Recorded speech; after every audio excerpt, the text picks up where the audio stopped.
guys, good morning. Magluto na po ang kusinera.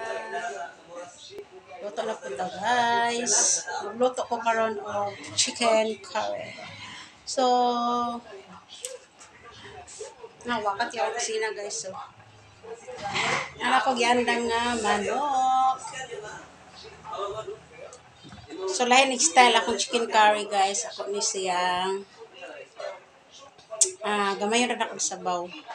Kaya akong chicken curry mostly kay ano man siya, daghan siya og sabaw.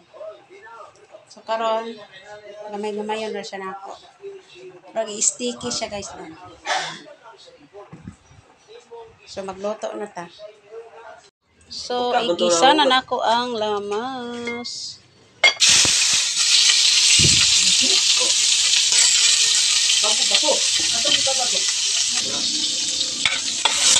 Kayon.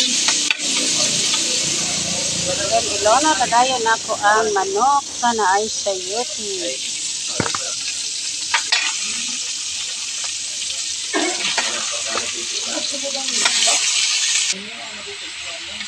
Then ato na lang siyang kayon. Gamayan lang natin sa tubig para inigulot sa puno. Sticky guys siya.